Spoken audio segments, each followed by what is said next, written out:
You've been told your whole life that the strongest medicines come in bottles, that the most powerful nutrients live behind premium price tags, and that real healing requires a prescription, a specialist, or a shelf full of supplements with names you can barely pronounce. That belief is one of the most expensive misunderstandings of the modern era. Because while you were taught to look up at pharmacy signs and glossy labels, the answers were quietly growing under your feet, along your fences, in cracks of sidewalks, and the edges of forgotten fields. 12 plants in particular have carried unbelievable powers for centuries, powers that were once common knowledge and are now treated as folklore, fringe, or forgotten. Today, we're going to correct that, slowly and clearly, one misconception at a time. Let's begin with the biggest myth of all. The idea that weeds are useless. Most people see a yard full of dandelions and reach for a chemical spray. They think they're cleaning up their lawn. In reality, they're destroying one of the most complete medicinal plants on the continent. The dandelion isn't a nuisance. It's a liver tonic, a mild diuretic, a source of vitamin K stronger than kale, and a root that traditional herbalists have used for generations to support digestion and gentle detoxification. Every part of it is edible. From the bitter spring leaves, to the golden flower, to the deep taproot that pulls minerals up from soil layers other plants can't reach. The truth is simple. The plant you've been taught to kill is the plant your great-grandmother would have harvested with care. That single shift in perception changes everything that follows. Now consider the second myth, that aloe vera is just for sunburn. Walk into any pharmacy and you'll see it bottled, diluted, perfumed, and sold as a cosmetic gel. That marketing has trained an entire generation to think of aloe as a skin product and nothing more. But the inner leaf of a real aloe plant is something else entirely.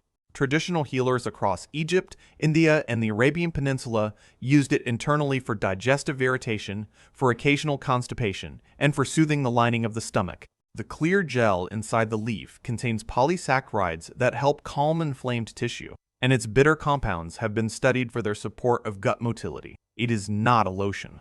It is a living first aid kit sitting on a windowsill, ready to be opened with a clean knife when the moment calls for it. When you grow your own, you stop paying for a watered-down version of something nature already perfected. The third misconception is even more stubborn. Most people believe that garlic is just a flavor, a kitchen ingredient, something you mince into pasta. The truth is that garlic was the original antibiotic of the ancient world. Egyptian laborers who built the pyramids were rationed garlic daily for strength and resistance to illness. Roman soldiers carried it on long campaigns.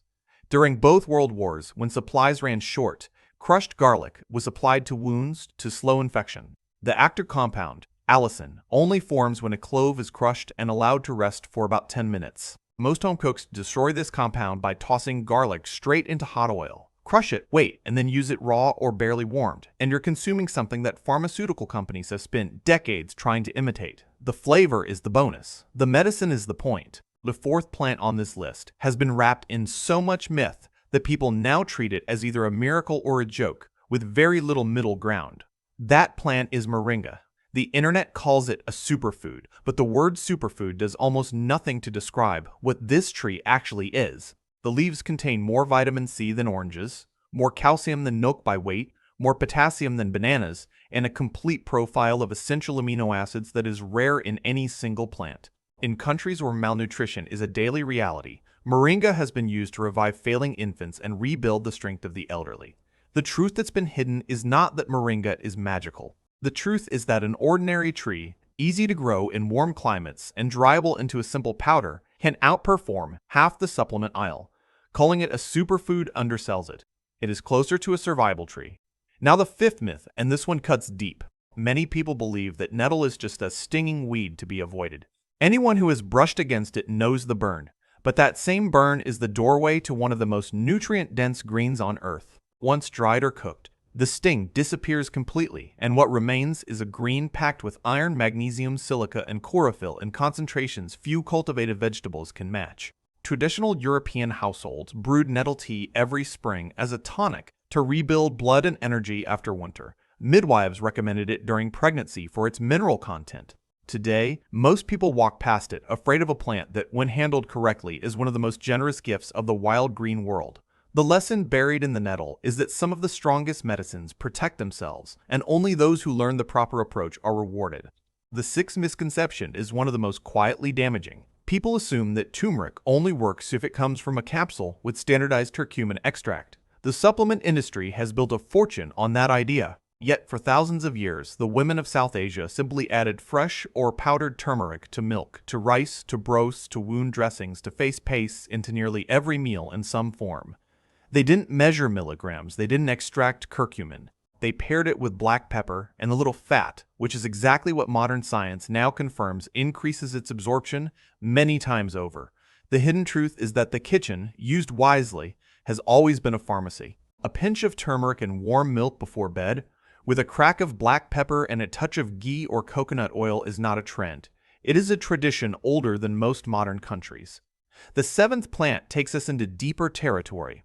Many people believe that lavender is purely decorative, a pretty purple bloom for sachets and gift soaps.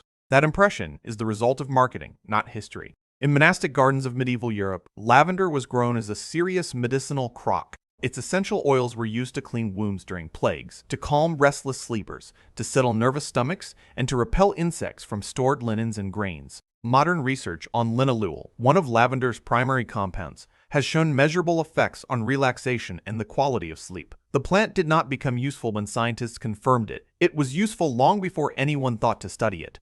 The bottle of lavender oil on a store shelf is the diluted memory of a plant that once stood in every healer's garden for very practical reasons. Now the eighth correction is one that surprises almost everyone. People believe that purslane is a weed to pull and discard.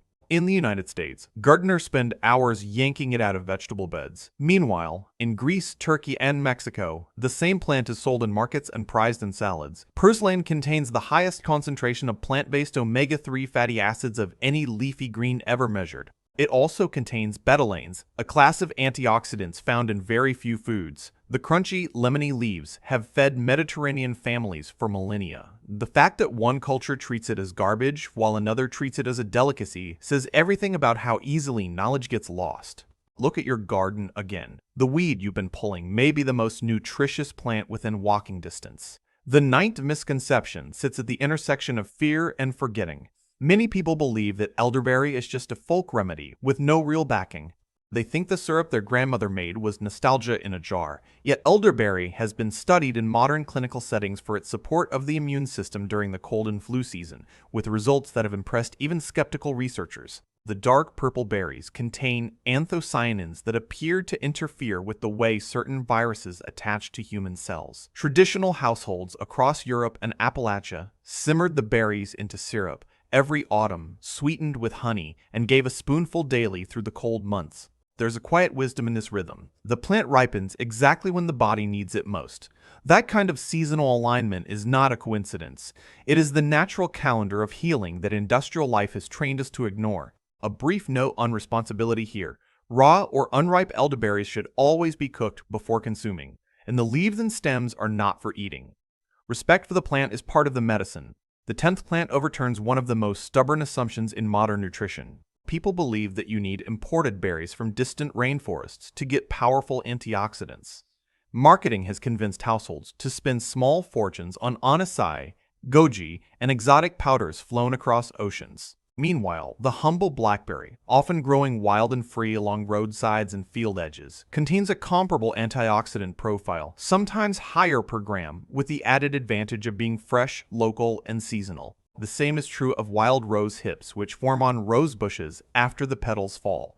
A single rose hip contains more vitamin C than several oranges. During wartime, when citrus was scarce in Britain, the government organized children to gather rose hips from hedgerows by the ton, and the syrup made from them kept an entire generation supplied with vitamin C. The hidden truth is that exotic and powerful are not the same thing. Locals, in many cases, are stronger. The 11th plant reveals a truth that the supplement industry would rather you didn't notice. Many people believe that to support their digestion, they need expensive probiotic capsules with billion-count colonies of carefully cultured bacteria. Yet long before refrigeration and laboratory fermentation, every traditional culture preserved its harvest through the simplest of plant transformations.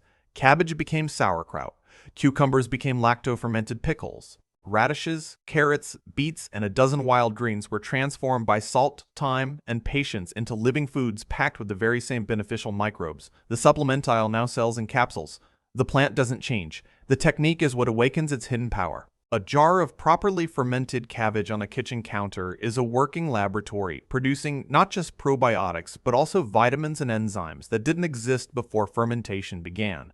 Once you learn this, you stop renting your gut health from a company. You grow it yourself.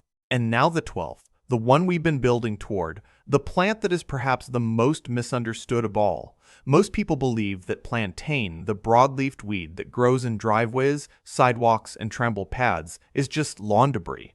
They have walked past it 10,000 times and never noticed it. Yet, for centuries, plantain was known across Europe, Asia, and indigenous North America as nature's bandage. Crushed fresh leaves applied to a cut, a sting, or an insect bite have a remarkable ability to calm irritation, draw out splinters or venom, and support the skin's healing response. Native American tribes call that white man's footprint because it appeared along the trails of European settlers who carried its seeds without realizing they were carrying a healer. Today, you can still find it growing in the cracks of parking lots, completely ignored by people whose ancestors would have recognized it instantly. The plant didn't lose its power. We lost our memory of it. When you look back across all 12 plants, a clear pattern emerges, and it's the truth at the heart of this entire conversation. The misconception we've been correcting again and again is not really about dandelions or aloe or garlic or moringa. It's about the deeper belief that valuable things must be expensive, that real medicine must come from a factory, and that anything growing freely cannot be truly powerful. That belief is convenient for industries, but it is not true. Traditional knowledge across every continent points to the same conclusion. The most useful plants tend to grow where humans live. They are not rare. They are not exotic. They are the green things that follow us, that thrive in disturbed soil, that adapt to our footsteps and our gardens, as if they were waiting to be remembered. There's another correction worth making before we close. Some people, once they hear all this, swing to the opposite extreme and believe that wild plants can replace every form of modern care. That's also a misunderstanding. The wisest approach is the older one, the balanced one, the one that treats plants as a daily foundation rather than a last resort. A diet that regularly includes fresh greens, fermented vegetables, garlic, turmeric, and seasonal berries builds resilience over years, not minutes. A garden that includes lavender, aloe, and a patch of nettles offers small daily supports that compound across a lifetime. A walk that pauses to recognize plantain, dandelion, and purslane is a walk through a living pantry. None of this asks you to abandon anything. It only asks you to remember what was almost lost. Now consider how this knowledge was hidden in the first place, because that's a question worth sitting with. It wasn't taken from a single locked vault. It slipped away quietly through 1,000 small changes. Lawns replaced kitchen gardens. Convenience foods replaced home preparation. Grandmothers stopped passing recipes for elderberry syrup or nettle tea because their grandchildren were too busy or too far away. Schools taught chemistry without botany. Television advertised pills instead of plants. Each shift was small. Together, they erased an inheritance that every previous generation had taken for granted. The plants didn't disappear. The knowledge did. And the moment a person learns even one of these plants well, that quiet erasure begins to reverse. Let's bring this back to something practical, because awareness without action fades quickly. Start small. Choose one plant from the 12 we discussed and learn it deeply. Walk outside and find it. Look at its leaves, its stem, its growing pattern, the company it keeps. Cross-check its identification with 2 reliable sources, because correct identification is the first responsibility of anyone working with wild plants. Once you know it on site, learn one simple preparation: a dandelion leaf salad, an aloe leaf kept in the fridge for minor burns, a jar of garlic cloves crushed and rested before cooking, a simple turmeric and black pepper drink. One plant, learned well, is worth more than 100 names skimmed from a list. From that single anchor, the rest of the green world becomes easier to read. It's also worth understanding why these 12 in particular keep appearing across different cultures and centuries. They share certain qualities. They tend to be hardy, meaning they grow without fussy conditions. They tend to be generous, producing large amounts of usable material from a small patch of land. They tend to be multi-purpose, offering food, medicine, and sometimes even fiber or dye from the same plant. And they tend to be forgiving, tolerating beginners' mistakes in identification or preparation when basic care is taken. This is not a coincidence. Plants that humans have lived alongside for thousands of years have, in a sense, co-evolved with our needs. Losing touch with them is not just a cultural loss. It is the breaking of a very old partnership. Before we close, a brief and honest responsibility note, woven into the spirit of the message rather than tacked on. None of these plants are toys. Identification matters. Preparation matters. Personal sensitivities matter. Pregnancy, medications, and existing health conditions can change what is appropriate. The point of this conversation is not to replace careful judgment, but to restore a body of knowledge that careful judgment can draw from. The traditional cultures who used these plants best were not reckless. They were observant. They watched, they tested gently, they passed down warnings alongside benefits, and they treated each plant as a relationship rather than a product. That same posture serves anyone walking this path today. So, here is the quiet, powerful truth that ties all 12 of these plants together. The hidden knowledge was never truly hidden. It was just unattended. It waited in backyards while people drove to pharmacies. It waited in cracks of sidewalks while people drove to pharmacies. It waited in cracks of sidewalks while people scrolled through supplement reviews. It waited in spice cabinets, in hedgerows, in compost piles, in the corners of gardens where the lawnmower didn't reach. Every plant on this list has been within reach of most people for most of their lives. The unbelievable power isn't a secret formula. It's the simple, repeatable fact that nature, on its own, without packaging or marketing, still produces what the human body has always recognized as food and medicine. If even one of these 12 plants found its way back into your life this week, whether as a tea, a fresh leaf, a crushed clove, a fermented jar, or a small new addition to a windowsill, you would be participating in something older and more reliable than any modern trend. You would be rejoining a long, quiet line of people who knew how to feed and care for themselves, with what was already growing around them. That line was never broken on the plant side. They kept showing up, year after year, season after season, waiting for someone to look down and recognize them again. If this opens your eyes to even one plant you've been overlooking, share it in the comments below. Tell us which of the 12 you already use or want to start with, and consider subscribing so the next conversation about hidden natural value finds its way back to you when you need it. Take care of your garden, take care of your kitchen, and take care of the quiet green knowledge that's been waiting very patiently for your return.